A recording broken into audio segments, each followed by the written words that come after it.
होई माता की कथा। सभी बहनों को होई माता की हार्दिक शुभकामनाएं।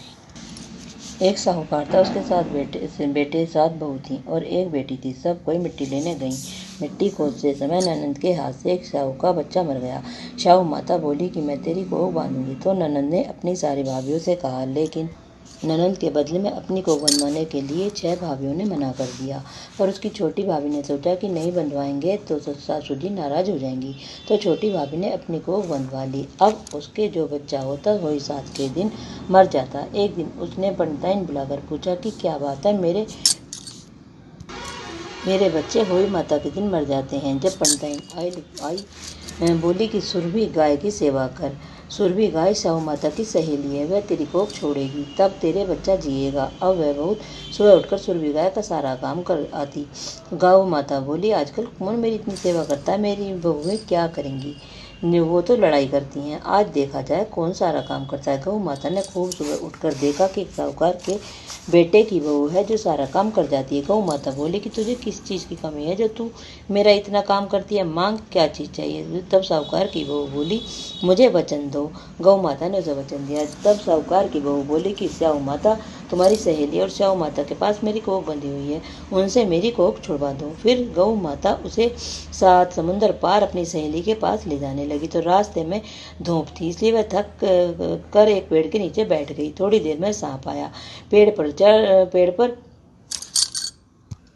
गरुड़ पंखनी का बच्चा था, जिसे वह डसने लगा। तो साहूकार की बहू ने सांप को मारकर डाल के नीचे फेंक दिया और बच्चे को बचा लिया। गरुड़ पंखनी आई, आकर साहूकार के बेटे की बहू को चोंच मारने लगी। तो साहूकार ने बोली कि मैंने तेरा बच्चा नहीं मारा, सांप तेरे बच्चे को मार रहा था, मैंने तो तेरे बच्चे को छिपाया है। तब गरुड़ पंखनी बोली कि मांग क्या मांगती है।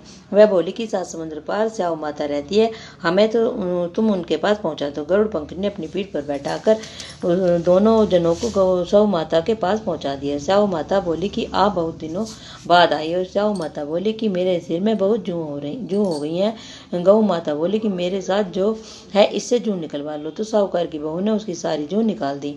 साहू माता बोली कि तूने मेरी बहुत भलाई की है, तेरे 7 बेटे 7 बहू हों। बहू बोली कि मेरे तो एक भी बेटा नहीं, 7 बेटे कहाँ से होंगे। साहू माता बोली क्यों नहीं होंगे। वह बोली मुझे वचन दो। तो साहू माता बोली वचन दिया। वचन उकेती धोबी कुंड पर कंकरी हो। जब साहूकार की बहू बोली मेरी कोख तो तुम्हारे पास बंधी हुई है, तब साहू माता ने कहा तूने तो मुझे बहुत ठगा।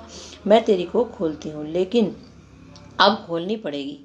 खोलती नहीं, जा तेरे घर में तुझे 7 बेटे बहू मिलेंगे, तू 7 उजमन करियो, 7 होई माता मड़ियो, 7 कढ़ाई करियो। वह घर गई, देखा कि वहाँ 7 बेटे 7 बहू बैठे हैं, बहुत धन हो रहा है। उसने 7 होई मांडी, कोई दीवार पर, कोई मटके पर, कोई कहीं। 7 उजमन करे, 7 कढ़ाई करी। उधर सारी दौरानी और जेठानी कहने लगी जल्दी जल्दी चौका पूजा कर लो, नहीं तो सब कोई रोने लग जाएंगे। थोड़ी देर में उन्होंने अपने बेटे से कहा कि देख कर आओ आज वह होई क्यों नहीं, रोई क्यों नहीं। वह देखकर आकर बोला कि चाची तो होई मांड रही है, खूब उजमन हो रहा है। फिर दौड़ कर जेठानी दौड़ी दौड़ी गई।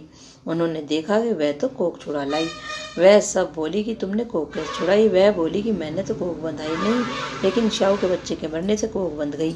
अब शाहू माता ने मुझ पर दया करके मेरी कोख खोल दी। हे शाहू माता, जैसे साहूकार की बहू की कोख खोली, ऐसे ही हमारी भी सबकी खोलना। कहते सुनते हुंकारा भरते हमारे सारे परिवार की कोख खोलना। बोलो होई माता की जय।